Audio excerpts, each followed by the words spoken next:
We're switching things up today. But first things first, start with the Bev. We got Summer Moments from Pizza Port Brewing Co. So we're going to rip into it.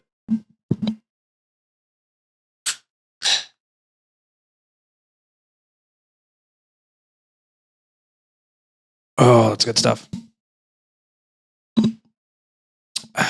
All right.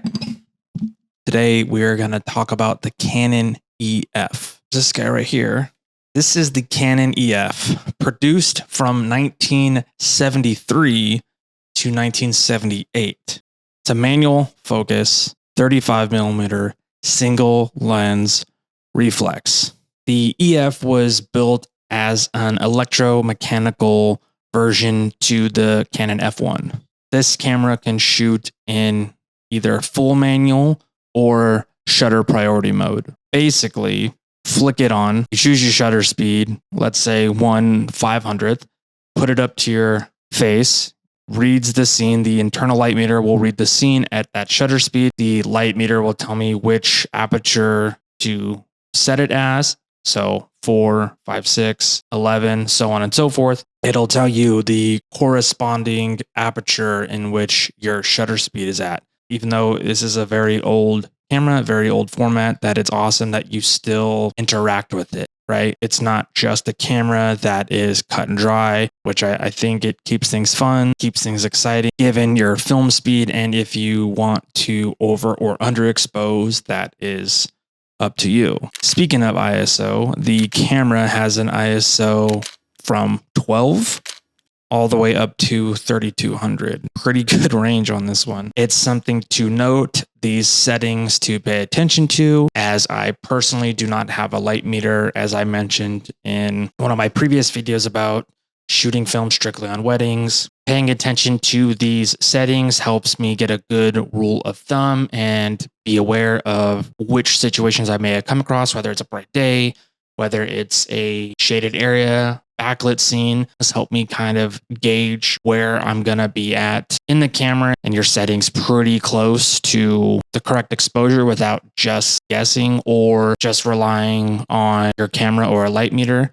Let's talk about the lens. This lens is a 28-85. It's an FD mount. It's nice to be versatile with the lens, the 28-85. It's also a macro lens, which most of my other 35 millimeter cameras are a fixed 45. This thing has been great. It's been versatile, especially shooting people and weddings. I've only put a handful of rolls through this camera thus far.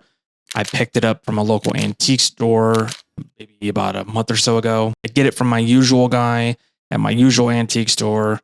I usually get cameras from him, even some expired film. I don't remember the guy's name because he is usually never at the booth. He always has really good stuff. I don't know what he does or where he finds them. He has a plethora of cameras. If you're a photographer, especially one that's into film, it's like heaven.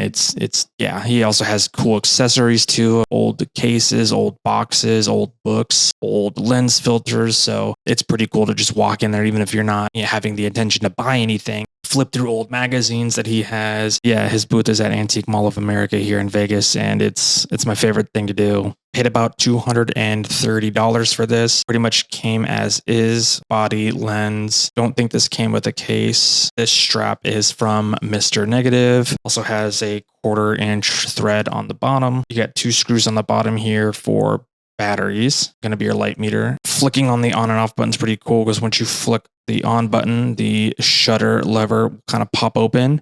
The giant rubber eyepiece is a new one for me. None of my other cameras have this rubber eyepiece. Took me a second to get used to as it's overlaps the film back door. You're loading a new roll and you go to close it. You got to be mindful that the rubber eyepiece doesn't get caught in the door. All right, so enough chit chat. I've been wanting to check out this Clown Motel up in Tonapah, Nevada. It's about a 3.5-hour drive from Las Vegas. New camera, I want to put some rolls through it. So what better way to test out a camera and get out of the house, drive up and explore some new territory. And my wife was down for a little day trip. She's off for the summer. So this Clown Motel is as exactly as it sounds, a clown themed motel. They have a clown themed gift shop, which is overwhelming in the best possible way, if you don't mind clowns, of course. We did not stay the night here. My wife was like hard no on that. So we just walked around the property, peeked in the window of some of the rooms. Other than the one that's overly clown themed, it didn't appear that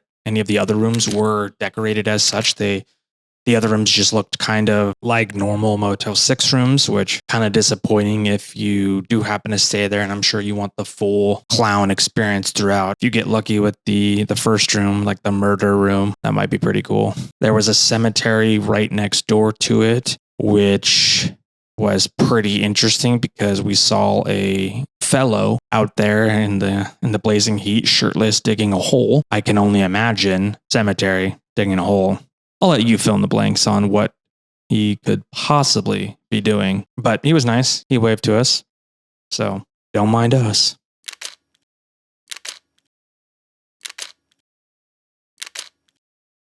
We bought a magnet from the gift shop, wandered around the property a little bit, shot some expired Fuji 200 in the Canon EF, Cinestill 400 in the Contax T2. Currently still have some Lucky 100 in the EF. Hopefully I'll finish that roll by the time I get to editing this video, and I will have some photos of that. Overall, I'm really happy with the photos. I think they came out really good, especially for shooting on expired film. My second attempt at the Lucky 100, so we'll see how this batch goes. Did I drive 4 hours just to see a clown motel? Yep, you bet. Sometimes you need to just get out of the house and fall in love with photography again. Because I do this for work, photo, video, editing, clients, emails, is nice to just get out of the house and shoot for fun again, not really have any rules or expectations. Of course, it's a bummer if, especially shooting film, if they don't come out or something happens, right? Wasted money, wasted time. Yes, that's a bummer, but in general, it is nice to not really have any rules. These little things are fun for me to keep me fresh, keep me creative, and fall in love with photography again. And just to remember why I started in the first place, just documenting life, documenting your own moments. Just like any normal job, once you're done with work, you are exhausted, you're mentally drained. So the last thing you want to do is do that thing for fun, do that hobby, do that side hustle. I like to try to force myself every so often to get out of the house and to just scratch that itch. But having the excuse to pick up a camera is always exciting. I also stopped the car on the way home at this abandoned car graveyard thing. Don't know how it started, don't know where it came from, but these people in the middle of nowhere have way too much time on their hands. Anyway, this was a fun little trip out to Tonapah, Nevada. I'm loving the Canon EF so far. It's actually my first Canon film camera. I shoot Canon on my digital, my mirrorless, the Canon R3 and the Canon R5. But this is finally my first Canon film camera. Thought it was only appropriate that I finally get a Canon film camera. Yeah, where should I go next? Grand Canyon, Death Valley, Salt Flats in Utah? Let me know down in the comments. Sweet. And that's it. You could turn that off, ma'am. You just hit the button, right? Which button? Which button?